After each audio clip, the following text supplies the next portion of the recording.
Hello friend, स्वागत है सभी का हमारे यूट्यूब चैनल एनजे टेक में और आप हमारे साथ है सीएसएस ट्यूटोरियल में। तो दोस्तों, इस वीडियो के अंदर आज हम लोग स्टडी करने वाले हैं सीएसएस के रेडियल ग्रेडियंट के बारे में। तो इस वीडियो को स्टडी करने से पहले सीएसएस ग्रेडियंट्स के बारे में जानना बहुत ज़रूरी है, जिसका लिंक आपको वीडियो के डिस्क्रिप्शन में मिल जाएगा, तो वहाँ से जाकर आप देख सकते हैं। तो शुरू करते हैं आज का ये ट्यूटोरियल। तो दोस्तों, रेडियल ग्रेडियंट फंक्शन का यूज करके हम अपने बैकग्राउंड इमेज के अंदर रेडियल ग्रेडियंट इमेज बना सकते हैं, ठीक है। और रेडियल ग्रेडियंट को हम सेंटर से डिफाइन करते हैं, ठीक है, सेंटर से डिफाइन करते हैं। और रेडियल ग्रेडियंट को क्रिएट करने के लिए हमें यहाँ पर कम से कम 2 या 2 से ज़्यादा कलर्स को लगाना होगा, जैसे कि हम लोग लीनियर ग्रेडियंट के अंदर करते थे, ठीक है। हमारे पास एक एग्जाम्पल है जो कि स्क्रीन पे आप लोग को दिख रहा होगा। तो इस एग्जाम्पल को देखकर आप समझ सकते हैं किस तरह से यहाँ पर रेडियल ग्रेडियंट बनता है, ठीक है। तो दोस्तों, इस फंक्शन के अंदर कुछ वैल्यूज़ काम करती हैं। आइए देखते हैं कौन कौन सी वैल्यूज़ हैं। सबसे पहला होता है शेप, फिर होता है साइज, फिर होता है पोजीशन और फिर होता है कलर। तो शेप की बात कर लेते हैं। तो शेप के अंदर कुछ प्री डिफाइंड वैल्यूज़ हैं, उसको देख लेते हैं। इलिप्स, इलिप्स क्या करता है जो है, ये आपके रेडियल ग्रेडियंट के शेप को अंडाकार में कर देता है, जो कि ये बाय डिफ़ॉल्ट होता है। दूसरा होता है सर्कल। तो सर्कल को लगाने से आपका जो रेडियल ग्रेडियंट का आकार होगा वो आपका गोलाई में हो जाएगा, मतलब सर्कल में, ठीक है। साइज़ की बात कर लेते हैं। साइज़ के भी अंदर कुछ प्री डिफाइंड वैल्यूज़ है, उसको देख लेते हैं। तो सबसे पहला होता है फारदेस्ट कॉर्नर, ये बाय डिफ़ॉल्ट होता है, ठीक है। Closest side, closest corner, farthest side, ठीक है। तो इन चारों प्री डिफाइंड वैल्यूज़ में हम रेडियल ग्रेडियंट के साइज को डिफाइन कर सकते हैं। पोजीशन, पोजीशन बात कर लेते हैं। तो यहाँ पर बाय डिफ़ॉल्ट सेंटर होता है रेडियल ग्रेडियंट का पोजीशन, और उसके साथ साथ हम यहाँ पर परसेंटेज में जो है इसके पोजीशन को मैनेज कर सकते हैं। और अब यहाँ पर बात कर लेते हैं कलर्स की। तो कलर्स को हम लोग पहले भी पढ़ चुके हैं लीनियर ग्रेडियंट के अंदर। सेम उसी तरह से कलर यहाँ भी लगाना है, वो चाहे आपका हेक्स वैल्यू हो या फिर आपका जो है RGB में हो या फिर RGBA में हो, ठीक है। तो नेक्स्ट हमारा है वो है CSS सिंटैक्स, मतलब रेडियल ग्रेडियंट का CSS सिंटैक्स क्या होगा देख लेते हैं। तो यहाँ पर हमें बैकग्राउंड इमेज या फिर शॉर्ट हैंड प्रॉपर्टी जो होती है बैकग्राउंड, उसका इस्तेमाल करना होगा। फिर उसके बाद यहाँ पर कॉलन लगाना होगा और फिर रेडियल ग्रेडियंट फंक्शन का यूज करना पड़ेगा। और फिर हाइफन के अंदर सबसे पहले हमें रेडियल ग्रेडियंट का शेप बताना होगा और फिर साइज बताना होगा। फिर उसके बाद यहाँ पर पोजीशन को आप डिफाइन कर दीजिए और फिर आपको जितने भी कलर आपको लगाना है अपने रेडियल ग्रेडियंट के अंदर उसको लिख दीजिए, ठीक है। अगर हम यहाँ पर जो है केवल कलर्स को डिफाइन करते हैं तो यहाँ जो सारी चीज़ें हैं जिनकी जो भी डिफ़ॉल्ट वैल्यू होगी वो ऑटोमेटिक ले लेगी, ठीक है। तो दोस्तों, आइए चलते हैं और हम लोग इसका प्रैक्टिकल कर लेते हैं, तो वहाँ पर ये हमें काफ़ी अच्छे समझ में आ जाएगा, ठीक है। तो जो आज की हमारी प्रॉपर्टी है वो है बैकग्राउंड इमेज, या फिर इसकी जो शॉर्ट हैंड प्रॉपर्टी है बैकग्राउंड, उसका भी आप यूज कर सकते हैं। तो यहाँ पर मैं बैकग्राउंड प्रॉपर्टी यूज कर लेता हूँ, ठीक है। तो यहाँ पर हमने बैकग्राउंड प्रॉपर्टी यूज कर ली और इसके अंदर जो फंक्शन यूज करना है वो है रेडियल ग्रेडियंट। तो यहाँ पर रेडियल ग्रेडियंट हम लगा लेते हैं और इसके अंदर मैं कुछ कलर को दे देता हूँ, जैसे कि यहाँ पर मैंने इसको रेड कर दिया और फिर यहाँ पर मैंने इसे ग्रीन कर दिया और फिर यहाँ पर येलो, ठीक है। यहाँ पर मैंने इसको येलो कर दिया। अब इसको यहाँ पर मैं सेपरेट कर देता हूँ। तो देखो, ये जो ग्रेडियंट बन रहा है, देखो यहाँ पर सबसे पहले क्या आ रहा है, रेड आ रहा है, फिर उसके बाद ग्रीन आ रहा है, फिर उसके बाद येलो आ रहा है, ठीक है। तो ग्रेडियंट कुछ इस तरह से बनता है। जो कलर आप लगाएंगे सबसे पहले वो बीच में बनेगा, ठीक है। फिर उसके बाद का कलर जो लगाएंगे उसके बाहर ये बनेगा, जैसे कि यहाँ पर ये ग्रीन बन रहा है, फिर यहाँ पर मैंने येलो लगाया तो सबसे बाहर कौन सा बन रहा है, येलो बन रहा है, ठीक है। अब देखो यहाँ पर सबसे पहले इसका शेप देख लेते हैं। देखो, ये जो शेप है वो बाय डिफ़ॉल्ट इलिप्स होता है। तो ये बाय डिफ़ॉल्ट कौन सा शेप है, इलिप्स शेप, इलिप्स में है। इसको हम लोग चेंज कर सकते हैं, जैसे कि यहाँ पर सर्कल लिख देंगे तो ये जो इसका शेप है वो सर्कल में चेंज हो जाएगा, ठीक है। यहाँ पर हमने सर्कल लिख दिया। अब देखो यहाँ पर जो ग्रेडियंट का शेप है वो क्या हो गया, सर्कल में हो गया। तो इस तरह से आप इसके शेप को भी चेंज कर सकते हैं। उसके साथ साथ ये जो कलर आपको दिख रहा है, मतलब कि जो कलर दिख रहा है उसको जो है परसेंटेज में दे सकते हैं। यहाँ पर जैसे मैंने 20% कर दिया रेड को और ग्रीन को भी हमने यहाँ पर कर दिया 20%, और उसके बाद यहाँ पर जो येलो है उसको भी मैं कर देता हूँ 30%, ठीक है। तो इस तरह से यहाँ पर आप जो है अपने हिसाब से जितने भी कलर आप लगाएंगे तो उसको परसेंटेज में सेट कर सकते हैं, ठीक है। तो देखो, हम लोगों ने यहाँ पर परसेंटेज में कलर को लगा कर देख लिया। अब यहाँ पर जो अगला काम हमें है वो क्या करना है, वो एक्चुअली ये करना है कि जो पोजीशन है उसको किस तरह से डिक्लेयर करते हैं। तो उसको भी यहाँ पर हम लोग देख लेते हैं। ठीक है, तो इसको मैं सर्कल रहने देता हूँ और इसके पोजीशन बता देता हूँ। जैसे कि यहाँ पर मैंने ऐट और यहाँ पर हमने टॉप कर दिया। ठीक है, तो ये जो ग्रेडियंट बन रहा है वो यहाँ पर आप देख सकते हैं कि टॉप पर बिल्कुल ग्रेडियंट बन रहा है हमारा। और उसके साथ साथ यहाँ पर देखो, अब मैं करके दिखाता हूँ एक चीज़ और आपको। ठीक है, टॉप, अब देखो यहाँ पर मैं बॉटम कर देता हूँ। देखो यहाँ पर ये बॉटम हो गया। ठीक है, अब देखो यहाँ पर मैं इसे लेफ़्ट कर देता हूँ। ठीक है, तो ये लेफ़्ट में आ गया। अब देखो यहाँ पर मैं इसे राइट, देखो यहाँ पर ये राइट पर हमारा जो ग्रेडियंट है वो कहाँ बन रहा है, राइट पर बन रहा है। तो इस तरह से यहाँ पर सेट कर सकते हैं आप इसके पोजीशन को।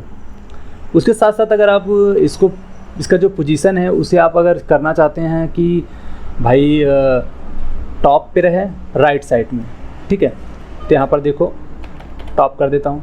देखो यहाँ पर ये टॉप पर राइट साइड में बन रहा है। ठीक है, इसको मैं बॉटम कर दूंगा तो ये कब कहाँ बनेगा, बॉटम मैंने कर दिया। देखो यहाँ पर राइट साइड में बॉटम पर जो हमारा ग्रेडियंट है वो बन रहा है। ठीक है, उसके साथ साथ यहाँ पर देखो मैं इसे लेफ़्ट कर देता हूँ। देखो यहाँ पर हमने लेफ़्ट कर दिया। लेफ़्ट करने के बाद क्या हो रहा है कि यहाँ पर जो ग्रेडियंट बन रहा है वो लेफ़्ट में बॉटम में बन रहा है। ठीक है, अब देखो यहाँ पर मैं टॉप कर देता हूँ। देखो यहाँ पर ये टॉप पर हमारा ग्रेडियंट बन रहा है, लेफ़्ट में टॉप में।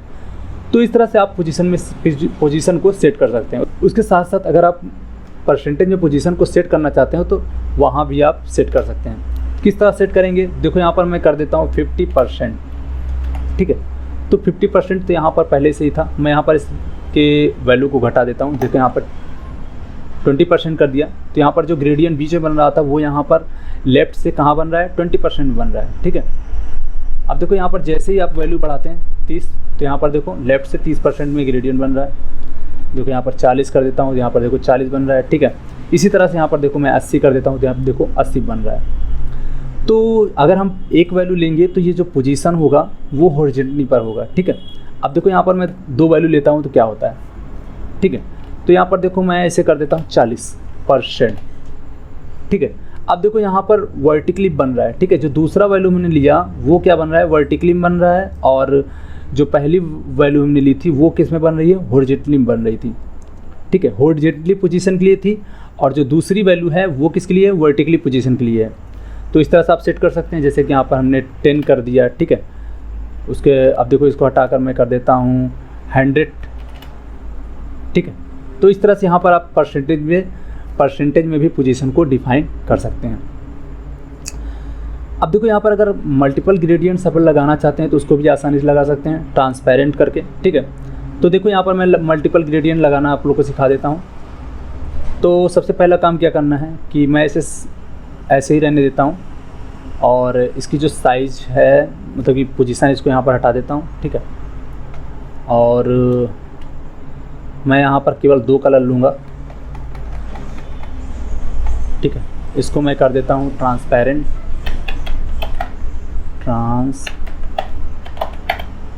देखो यहाँ पर मैंने इसको ट्रांसपेरेंट कर दिया, और देखो मैं यहाँ पर कर देता हूँ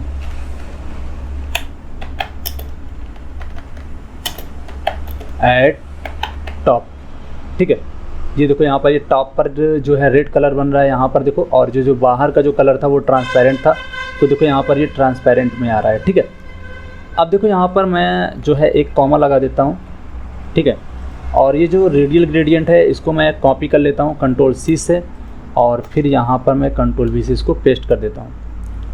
ठीक है, तो यहाँ पर जो टॉप है इसको मैं कर देता हूँ बॉटम, और यहाँ पर मैं लगा देता हूँ सेमी कॉलम। ठीक है, और यहाँ पर जो कलर है मैं इसे चेंज कर देता हूँ। जैसे कि यहाँ पर मैं इसे कर देता हूँ ग्रीन। ये देखो यहाँ पर बॉटम में क्या बन रहा है, ग्रीन बन रहा है। उसी तरह से और भी ग्रेडियंट्स आप लगा सकते हैं। ठीक है, देखो यहाँ पर मैं लेफ़्ट में लगा कर दिखाता हूँ आप लोग को। Ctrl+C से मैं इसको कॉपी कर लेता हूँ, और Ctrl+V से मैं यहाँ पर पेस्ट कर देता हूँ। पेस्ट करने के बाद यहाँ पर देखो मैं सेमी कॉलन लगा देता हूँ, और उसके बाद यहाँ पर देखो ये बॉटम है इसे मैं कर देता हूँ लेफ़्ट। ठीक है, तो यहाँ पर देखो लेफ़्ट बन रहा है, और यहाँ पर जो ग्रीन है इसे मैं कर देता हूँ ब्लू। ठीक है, तो यहाँ पर ये देखो ब्लू में बन रहा है यहाँ पर। तो इस तरह से यहाँ पर आप बना सकते हैं। और भी आप यहाँ पर देखो एक और मैं लगा कर दिखाता हूँ। जैसे कि मैं यहाँ पर इसको Ctrl+C से मैं कॉपी कर लेता हूँ, और Ctrl+V से यहाँ पर देखो पेस्ट कर देता हूँ। ठीक है, अब पेस्ट करने के बाद देखो यहाँ पर मैं इसको हटाकर यहाँ पर कॉमा लगा देता हूँ, और उसके बाद देखो यहाँ पर क्या करना है, इसको यहाँ पर देखो राइट कर देता हूँ। ठीक है, राइट करने के बाद देखो यहाँ पर मैं इसे कर देता हूँ इसको पिंक। ठीक, देखो यहाँ पर जो पहला था उसमें मैंने रेड किया था, टॉप पे रेड मैंने किया था, उसके बाद देखो यहाँ पर बॉटम पे ग्रीन किया हूँ। ठीक है, और देखो यहाँ पर मैंने जो है लेफ़्ट में ब्लू किया है, देखो ये देखो ब्लू दिख रहा है, और यहाँ पर देखो राइट में मैंने इसको पिंक किया है, देखो यहाँ पर ये पिंक दिख रहा है। तो इस तरह से यहाँ पर आप मल्टीपल ग्रेडियंट भी लगा सकते हैं। ठीक है, देखो मैं यहाँ पर इसको हटा देता हूँ, इसको मैं यहाँ से पूरा जो है हटा देता हूँ। ठीक है, मल्टीपल ग्रेडियंट भी हमने लगा कर देख लिया। अब देखो नेक्स्ट क्या करना है, वो हमें साइज को किस तरह से डिक्लेयर करना है उसको भी हम लोग यहाँ पर देख लेते हैं। तो सबसे पहला काम क्या करना है, ठीक है, यहाँ पर मैं इसके साइज़ को बता देता हूँ परसेंटेज में। तो यहाँ पर मैं इसे देखो कर देता हूँ 25%। ठीक है, और उसके बाद यहाँ पर मैं इसे कर देता हूँ 40%। ठीक, अब देखो यहाँ पर ये ट्रांसपेरेंट है तो मैं इसके कलर को चेंज कर देता हूँ, यहाँ पर देखो मैं ग्रीन कर देता हूँ। ठीक है, ग्रीन करने के बाद अब देखो यहाँ पर ग्रीन करने के बाद मैं इसे कर देता हूँ ब्लू। ठीक है, तो तीसरा कलर क्या है, ब्लू है, और इसको यहाँ से मैं हटा देता हूँ। ठीक है, तो देखो यहाँ पर कुछ इस तरह से बन रहा है। ठीक है, तो यहाँ पर जो साइज के लिए है कुछ प्री डिफाइंड वैल्यूज़ हैं। कौन कौन सी वैल्यूज़ हैं, फारदेस्ट कॉर्नर, ठीक है, फारदेस्ट साइड, और यहाँ पर है क्लोजेस्ट कॉर्नर और क्लोजेस्ट साइड। तो सबसे पहले हम लोग जान लेते हैं कि साइड और कॉर्नर होता क्या है। तो देखो हमारे पास ये जो बॉक्स है, ठीक है, इसके अंदर आप देख सकते हैं कि यहाँ पर जो है ये जो हिस्सा है, ये यहाँ पर ये और ये वाला और ये वाला, ये क्या है, कॉर्नर है। तो एक बॉक्स के अंदर यहाँ पर आप देख सकते हैं कि 4 कॉर्नर है। ठीक है, और साइड कितने हैं, ये साइड हो गया, ठीक है, top side, left side, right side, और ये क्या है, ये है बॉटम साइड। ठीक है, तो हमने साइड और कॉर्नर समझ लिया। अब लगा कर देख लेते हैं। फारदेस्ट जो होता है वो दूर के लिए होता है, और जो क्लोजेस्ट होता है वो पास के लिए होता है। तो देखो यहाँ पर सबसे पहले फारदेस्ट लगाता हूँ, फारदेस्ट। देखो सबसे पहले मैं देख लेता हूँ साइड में क्या इफेक्ट पड़ता है। देखो साइड में क्या इफेक्ट पड़ रहा है कि ये जो ग्रेडियंट है, ठीक है, ये जो ग्रेडियंट है केवल इसका जो आप देख सकते हैं ये जो ग्रीन वाला हिस्सा है, ठीक है, इसका जो ब्लर वाला हिस्सा है ये कहाँ पर टच कर रहा है, इस वाले साइड पे टच कर रहा है। इस वाले साइड पे टच करते करते और यहाँ पर इस वाले साइड पे टच कर रहा है। ठीक है, तो ये सबसे दूर वाले साइड पर टच कर रहा है। ठीक है, ये वाला सबसे दूर साइड है इसका, और यहाँ पर बॉटम का ये वाला दूर का साइड है। ठीक है, और अब देखो कॉर्नर में क्या होता है देख लेते हैं। अब देखो जैसे ही मैंने यहाँ पर कॉर्नर लगाया तो अब देखो यहाँ पर ये किस जगह पर टच कर रहा है, देखो इस कॉर्नर पर टच करते करते यहाँ पर आ रहा है, और यहाँ पर इस कॉर्नर पर टच कर रहा है। ठीक है, तो यहाँ पर सारे ये कॉर्नर भी कवर कर रहा है दूर का, और ये कॉर्नर भी दूर का कवर कर रहा है। ठीक है, अब देखो यहाँ पर मैं लगा कर देख लेता हूँ क्लोजेस्ट। देखो यहाँ पर मैंने क्लोजेस्ट लगा दिया। अब क्लोजेस्ट में क्या हो रहा है कि क्लोजेस्ट कॉर्नर में होता क्या है कि देखो ये जो कॉर्नर है सबसे पास का कॉर्नर कौन सा है, ये वाला है। तो इस कॉर्नर पर टच करते करते यहाँ पर आ रहा है, और उसके बाद यहाँ पर देख सकते हैं कि ये जो यहाँ पर होते हुए ये इस कॉर्नर पर टच कर रहा है। ठीक है, इस कॉर्नर पर। ठीक है, अब यहाँ पर देखो साइड पर लगा कर देख लेते हैं। देखो साइड पर क्या हो रहा है, देखो ये इस साइड पर टच कर रहा है। ठीक है, इस साइड पर टच करते करते और यहाँ पर देखो इस साइड पर आ रहा है। ठीक है, इस साइड पर टच कर रहा है यहाँ पर, और यहाँ पर इस साइड पर टच कर रहा है। सबसे पास की साइड ये है और ये है। तो इस तरह से यहाँ पर आप जो है साइज को भी डिक्लेयर कर सकते हैं। ठीक है फ्रेंड्स, और उसके साथ साथ यहाँ पर देखो जो है रिपीटिंग रेडियल ग्रेडियंट लगाकर हम दिखा देते हैं। यहाँ पर लगाना है रिपीटिंग रेडियल ग्रेडियंट, तो यहाँ पर देखो रिपीटिंग रेडियल ग्रेडियंट यहाँ पर हमने लगा दिया। और उसके बाद यहाँ पर देखो कलर दे देता हूँ रेड, ठीक है, ग्रीन, ठीक है, उसके बाद यहाँ पर देखो ब्लू। ठीक है, तो यहाँ पर मैंने 3 कलर दे दिया। अब देखो यहाँ पर कोई भी फ़र्क नहीं पड़ रहा है ना, तो रेडियल ग्रेडियंट पे भी यही इफेक्ट दिख रहा था जब हम लोग कलर लगाते थे, और देखो रिपीटिंग में भी वही इफेक्ट दिख रहा है। अब यहाँ पर देखो करना क्या होता है कि यहाँ पर जो कलर है उसके अंदर परसेंटेज में वैल्यू को डिफाइन करना पड़ता है, मतलब कलर हर एक कलर को परसेंटेज में देना पड़ता है। देखो यहाँ पर मैं 20% कर देता हूँ, ठीक है, और इसको मैं कर देता हूँ 30%, ठीक है। अब देखो यहाँ पर जो ब्लू कलर है उसको भी मैं कर देता हूँ 40%, ठीक है। तो अब देखो यहाँ पर ये रिपीटिंग रेडियल ग्रेडियंट बन रहा है कुछ इस तरह से, ठीक है फ्रेंड्स। तो इस ट्यूटोरियल के अंदर हमने यहाँ पर सभी चीज़ कवर कर लिया है। उम्मीद करता हूँ कि हमारा जो आज का ट्यूटोरियल है वो आप लोग को अच्छा लगा होगा। अगर अच्छा लगा हो तो लाइक कर दें और अपने दोस्तों के बीच शेयर ज़रूर कर दें। और दोस्तों जो भी हमारे चैनल में नए आते हों तो यार सब्सक्राइब करके बेल आइकन को प्रेस कर दें ताकि हमारे वीडियो के अपडेट आप लोग को मिलते रहें। तो हम मिलते हैं अपने अगले ट्यूटोरियल में, तब तक के लिए बाय फ्रेंड।